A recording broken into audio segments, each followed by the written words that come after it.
क्यों?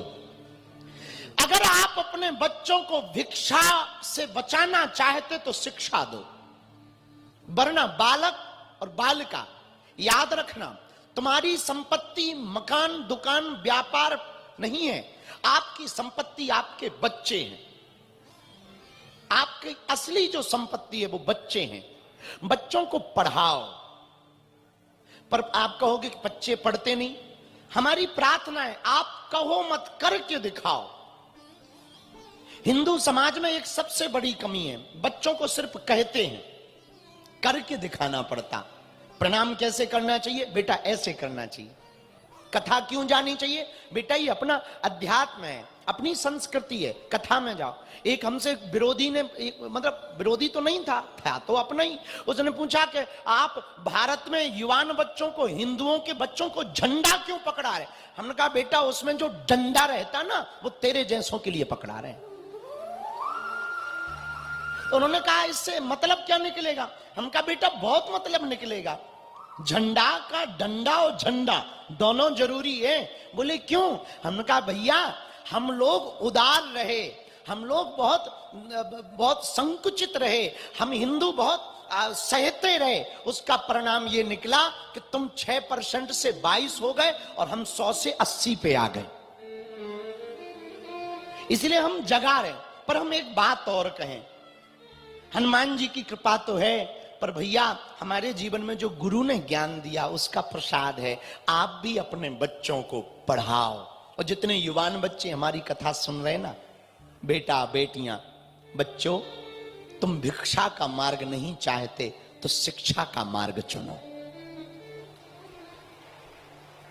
आज का खेल कूद तुम्हारा भविष्य गर्त में ले जाएगा। आज की आलस, आज की लापरवाही तुम्हारे भविष्य को गर्त में ले जाएगा। तुम पहले उपलब्धि पालो, पे भले ही कुछ कर लो। अभी से तुम मीडिया में, सोशल मीडिया में फंस गए, अभी से तुम चैटिंग सेटिंग में फंस गए, अभी से तुम मोबाइलों पर 8-8 घंटे बर्बाद कर रहे। एक बच्चा रील पे बैठ जाता, 2.5 घंटे के पहले रील से बाहर नहीं निकलता, 2-2 घंटे से पहले रील से बाहर नहीं निकलता। चाय ठंडी हो जाती, भोजन रखा रहता। वो आजकल ना बच्चे, पहले के बच्चे सोते थे, आजकल के बच्चे जब तक आंखें बंद ना हो जाए, मोबाइल छूट ना जाए, तब तक नहीं सोते। हम प्रार्थना करना चाह रहे हैं, जितने पढ़ने वाले बच्चे, तुम्हारे पिता रातों भर मेहनत करते हैं, पूछो क्यों? ताकि तुम पढ़ सको। अपना पेट काट काट करके तुमको पढ़ाते हैं। तुम्हारी मां त्योहारों पर खुद के लिए साड़ियां नहीं लेती, क्यों? ताकि तुम पढ़ सको, नाम रोशन कर सको। बेटा और बेटी वो महान हैं जिनके नाम से मां बाप को जाना जाए। बेटा और बेटी वो महान नहीं है जो मां बाप के नाम से जाने जाए। बेटा और बेटी तो वो महान है जिनके नाम से मां बाप को जाना जाए। ऐसी उपलब्धि पाओ, ऐसी सफलता पाओ बच्चों, कि तुम्हारे माता पिता जब रिश्तेदारी में जाएं तो आपस में रिश्तेदार चर्चा करें, कौन आया है?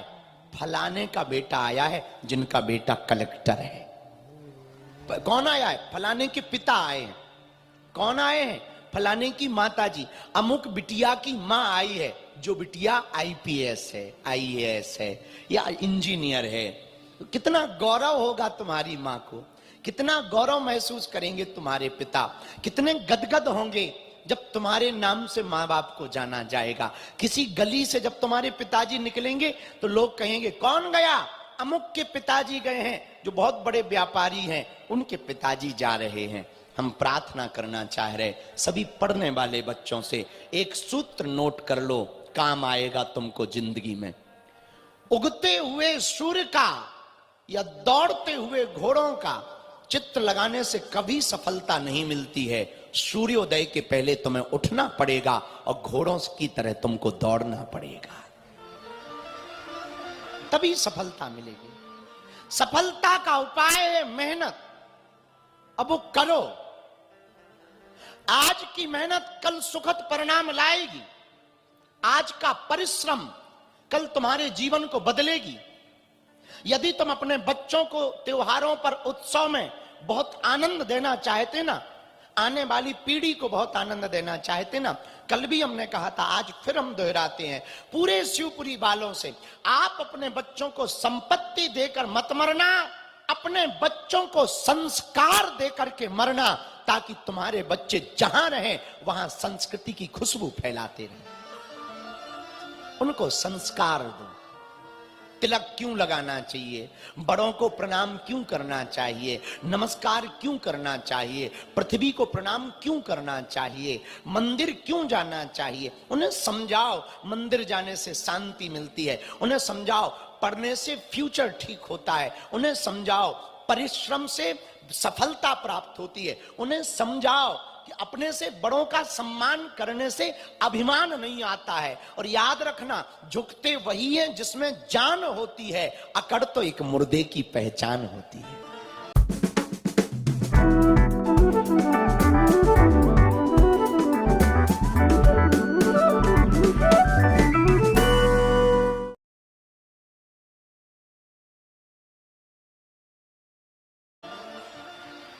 ताकि वो विनम्र हो सकें, ताकि वो सरल हो सकें। वरना कुछ बच्चे ऐसे हैं, थोड़ी उपलब्धि पा लेने के बाद भूल जाते हैं। इसलिए हमारी प्रार्थना है, जितने युवान हैं आज ही कथा पंडाल में प्रण लें कि हम जीवन भर नशा व्यसन में नहीं पड़ेंगे, हम जीवन भर माता पिता और गुरु की आज्ञा का उल्लंघन नहीं करेंगे। और खासकर युवान बेटा बेटियों से हम कहना चाहते हैं, तुम कहते कि ये मॉडर्न जमाना है, तुम कहते अरे हमारी लाइफ है, अरे हमको माँ बाप ने दिया ही क्या, नक कटा। यदि वो जन्म ना देते तो तू कर ही क्या पाता। यदि वो जन्म ना देते, क्या नहीं माँ बाप ने दिया, जन्म दिया, जीने का अधिकार दिया, स्वतंत्रता दी, और 20 साल तक तुम्हारे माँ बाप तुमको खिलाते हैं, पढ़ाते हैं, और तुम जो है मॉडर्न जमाने के नाम पर, स्वतंत्रता के नाम पर तुम किसी और के साथ रहने लगते हो। कहते हो ये तो this is my personal life. ठटरी के बरे, अब तेरी पर्सनल लाइफ हो गई। 20 साल तक उस घर में तू ठूसता रहा, खाता रहा, तेरा खर्चा बाप उठाता रहा, और जब कमाने के दिन आए तब तू इलू इलू करके पर्सनल लाइफ के नाम पे खिसक गया। हम प्रार्थना करना चाहेंगे उन बेटियों से जो प्रेम के चक्कर में अपने माता पिता की पगड़ी उछाल करके चली जाती हैं, नाक कटवा करके चली जाती हैं। माना कि मोहब्बत बुरी नहीं है, मैंने माना कि मोहब्बत बुरी नहीं है, पर मां बाप से ज्यादा जरूरी नहीं है। मां बाप से ज्यादा आवश्यक नहीं है। इसलिए बेटियों, तुम अपने जीवन में ऐसा काम करो।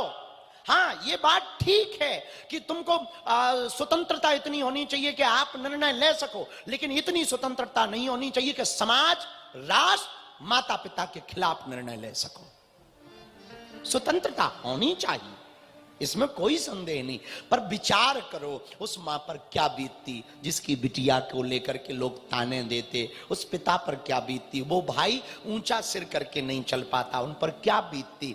हम पूरे समाज से प्रार्थना करना चाहेंगे, भारत में यदि संस्कृति का प्रचार करना है तो भारत सरकार को पहली कक्षा से ही रामचरितमानस को पाठ्यक्रम में जोड़ना आवश्यक है,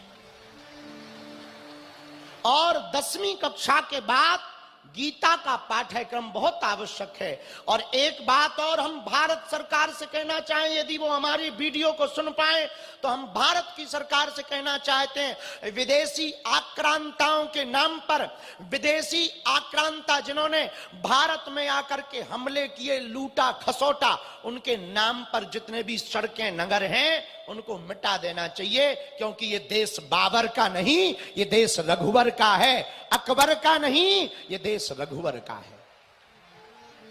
क्यों हम उनको पूजें? वो कौन है? अरे पूजना ही है तो सुभाष चंद्र को पूजेंगे, पूजना ही है तो चंद्रशेखर आजाद को पूजें, पूजना ही है तो रानी लक्ष्मीबाई को पूजें, पूजना ही है तो विवेकानंद को पूजें, पूजना ही है तो देवराहा वाले बाबा को पूजें, पूजना ही है तो नीम करोली वाले बाबा को पूजें, पूजना ही है तो सन्यासी बाबा को पूजें, पूजना ही है तो हम चाहते हैं सुखदेव, लाल, बाल, पाल, जो त्रिगुण रहा, अभूतपूर्व देश में कार्य किया, हम इनकी पूजा करें? कोई वोटों के लिए मर गया, कोई नोटों के लिए मर गया, कोई जमीनों के लिए मर गया, कोई देश को मिटाने के लिए मर गया। लेकिन हम एक दिन सोच रहे थे, ऊपर बैठे बैठे सुखदेव, चंद्रशेखर आजाद, सुभाष चंद्र बोस भी कह रहे होंगे, हम भी किन निकम्मों के लिए मर गए। अरे तुम कभी जात पात के नाम पर लड़ रहे, कभी भेदभाव के नाम पर लड़ रहे, कभी तुम इसके नाम पर लड़ रहे। हम भैया चाहते, लोग हमसे पूछते आप देश में चाहते क्या? हम कथा तो सुनाने आए हैं, पर हमारी कथा से हम चाहते समाज सुधरे। समाज सुधरेगा तो देश सुधरेगा। और जितने युवान बच्चे बैठे हैं, आज आप कथा में प्रण लेकर जाओ, माता पिता की आज्ञा का उल्लंघन मत करना, माता पिता की आंखों में आंसू मत देना। पता है तुम्हें, तुम लाखों पूजा कर लो, मां बाप की आंखों में आंसू आ जाएंगे ना, तुम्हारी पूजा किसी काम की नहीं। हां, तुम हजारों सफलताएं पालो, पर तुम्हारी सफलता में तुम्हारा परिवार तुम्हारे साथ नहीं है ना, तो तुम्हारी सफलता भी किसी काम की नहीं है। इसलिए एक बात याद रखो, माता पिता का दिल ना दुखाना। एक बात और हम कहें, जितने भी युवान बच्चे बैठे हैं, सुनो, भगवान पर भरोसा आपको कभी टूटने नहीं देगा। आप अपने जीवन को परिवर्तित करना चाहते ना, भगवान का नाम लेके बदलो। भगवान का भरोसा पक्का होना, आदमी टूट नहीं सकता। भगवान संभाले रहता है।